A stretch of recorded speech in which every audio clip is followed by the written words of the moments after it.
Praise the lord. ప్రభు అయిన యేసుక్రీస్తు నామములో అందరికీ ప్రేమపూర్వకమైన వందనాలు. దేవుని కృపలో ఈ ఉదయకాలము వాక్యం వింటున్న మీరు ఎంతైనా ధన్యులు అని చెప్పుకొనటానికి ఏమాత్రము సందేహమేమి లేదు.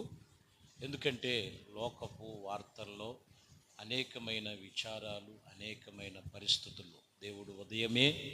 దేవుడు నిన్ను, నీ కుటుంబానికి వాక్యము చేత నీతో మాట్లాడటానికి ప్రభు ఆయన కృప చూపిస్తున్న దేవాది దేవునికి మహిమ కలుగునుగాక.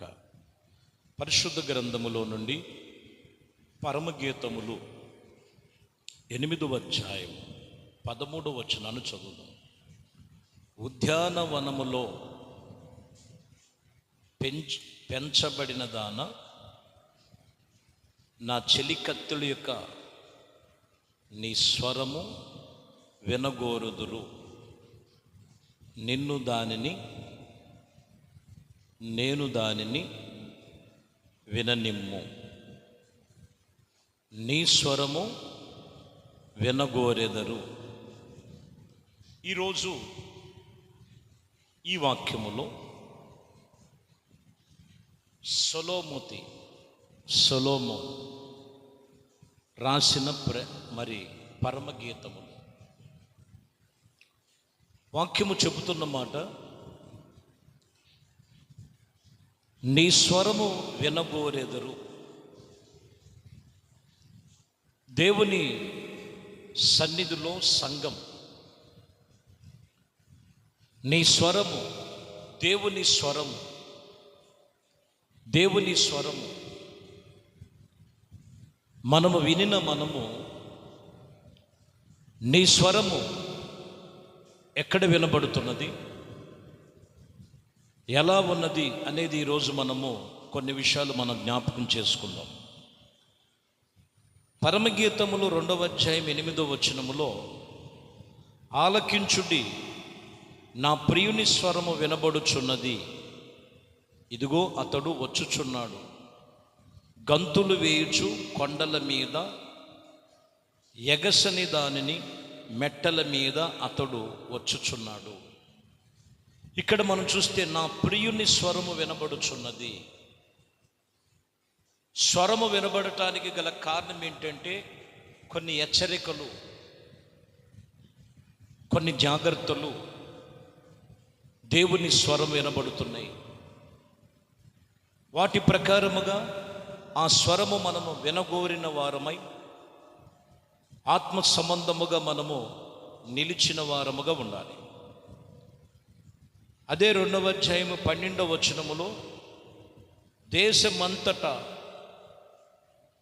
పువ్వులు పూసినవి, పిట్టలు కోలాహలము చేయు కాలము వచ్చును, పావుర స్వరము మనకు దేశములో వినబడుచున్నది. పావురము స్వరము వినబడుతున్నది. పావుర స్వరము చూడండి, చాలా నిష్కలంకమైనటువంటి దేవుని మాటలు. చాలా జాగ్రత్తగా మనము ఆ మాటలు, ఆయన స్వరము వినబడుతున్నటువంటి మాటలలో ఈరోజు మనము ఆ మాటలకు లోబడి ఉండాలి. ఆ మాటలలో నువ్వు అలవర్చుకోవాలి. ఆ మాటల ప్రకారంగా నువ్వు నడుచుకునే విషయాల్లో జాగరూకులై ఉండాలి. మత్తయి సువార్త 12వ అధ్యాయం 19వ వచనంలో, ఈయన జగడమాడుడు, కేకలు వేయుడు, వీధులలో ఈయన శబ్దము వానికి వినబడదు. యేసు ప్రభువాని గురించి ఇక్కడ చెబుతూ, ఈయన జగడమాడేవాడు కాదు, కేకలు వేసేవాడు కాదు, వీధులలో ఈ శబ్దము వారికి వినబడదు. దేవుడు ప్రభు అయిన యేసుక్రీస్తు వాక్యము యొక్క స్వరం వినబడుతుంది. ఆ మాటలు విని మనము ఆ మాటల ప్రకారంగా అలవర్చుకోవాలి. దేవుడు చెప్పిన మాటలు ఇవి, ఆ స్వరం వినబడుతుంది. వాక్యం చెప్తున్నటువంటి విషయములో ఇప్పుడు ఈ స్వరము దేవుడి సన్నిధిలో వినబడాలి. అది విని నీవు ఎలాగ ఉండాలో, ఎలా మాట్లాడాలో, ఏం చేయాలో అది నేర్చుకో. యెషయా గ్రంథం 60 అధ్యాయంలో 18వ వచనం ఉంటుంది. ఇంకను నీ దేశములో బలాత్కారపు మాటలు వినబడుచున్నవి, నీ సరిహద్దులలో పాడైపోవు అను మాటలు, నాశనము అనే మాటలు వినబడదు. రక్షణయే నీకు ప్రాకారములను, ప్రఖ్యాతియే నీకు గుమ్మములుగా నీవు చెప్పుకొద్దు అని రాయబడు. ఏ వినబడవంటే అక్కడ బలాత్కారము కలిగిన మాటలు ఉన్నాయి. నీ సరిహద్దులలో పాడైపోదు, ఇదిగో నాశనం అనే మాటలు వినబడదు. రక్షణే నీకు ప్రాకారములుగాను, ప్రఖ్యాతియే నీకు గుమ్మములుగా ఉంటాయి. ఎప్పుడనంటే ఆ స్వరము వినగోరును వారు. ఏ స్వరం వింటున్నావు? వాక్యము ఈ రీతిగా వినిపిస్తున్నప్పుడు వాక్యం పూర్తిగా చూసేవారు ఎంతమంది? ఆ విన్న వాక్యమును బట్టి నీ మాటలు, నీ ప్రవర్తన, నీ ఆలోచన విధానాలు మార్చుకునేవారు ఎంతమంది?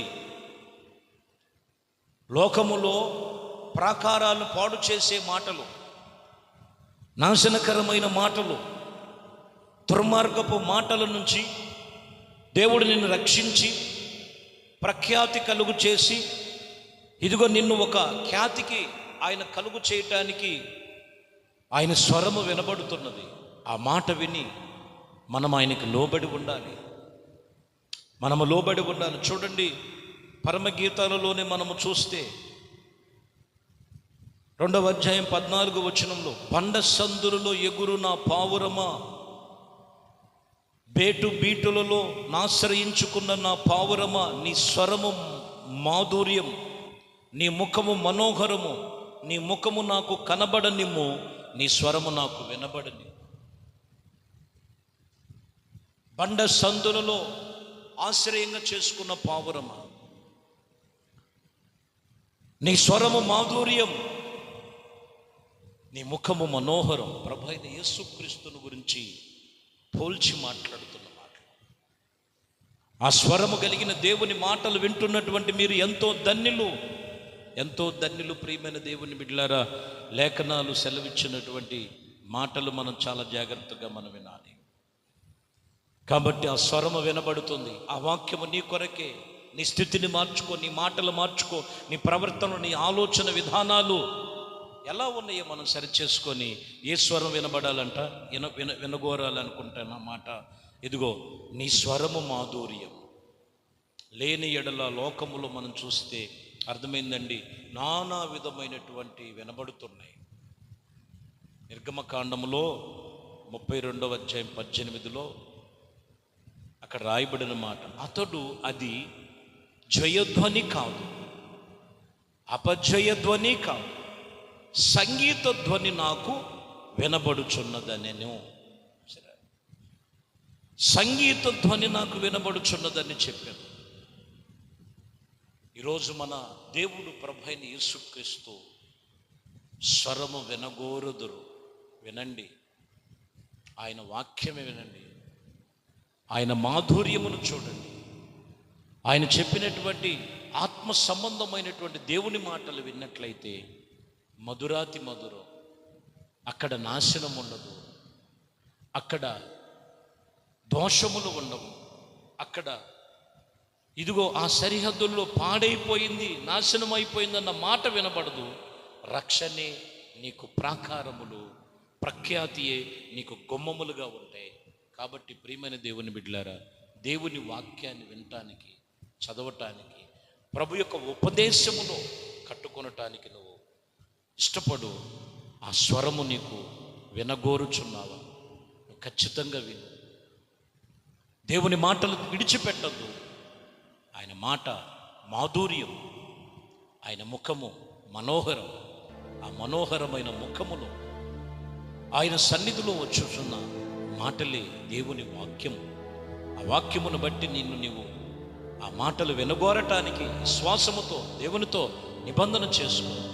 అంటే రీతిగా ప్రభు నిన్ను అన్ని విషయాల్లో ఆయన కృపలో నిన్ను స్థిరపరిచి నడిపించి ఆయన స్వరము నీకు నీ కుటుంబానికి వినబడును గాక. ప్రార్థన. పరిశుద్ధుడా, ప్రేమ కలిగిన తండ్రి, దయగలిగిన మా ప్రభా, మీ శ్రేష్టమైన నామానికి స్తోత్రాలు. ఇదిగోనైనా నా ప్రియుని స్వరము వినబడనిమ్మని చెబుతూ, నీ స్వరము వినబోరు వారుగా ప్రతి ఒక్కరు బండ సందులో ఎగురు పావుర వీటి ఆశ్రయించుకొని, ఇదిగో వాటిలో వినబడుతున్న మీ స్వరం మాధుర్యం మనోహరమైన మీ సన్నిధిలో మీ వాక్యములను బట్టి తమ జీవితములు తమకిచ్చినటువంటి లోకములో ఆ మాటలు ఈ మాటలు కాదు, కానీ ఆత్మ సంబంధమైన దైవికమైన మాటల చేత తమ ఆత్మీయ జీవితమును కట్టుకొనటానికి మీ కృపను అనుగ్రహించి పరిశుద్ధపరచమని నజరేయుడైన యేసుక్రీస్తు నామములో ప్రార్థించి వేడుకొనుచున్నాము తండ్రి. ఆమేన్. ప్రభు మిమ్మల్ని దీవించి ఆశీర్వదించును.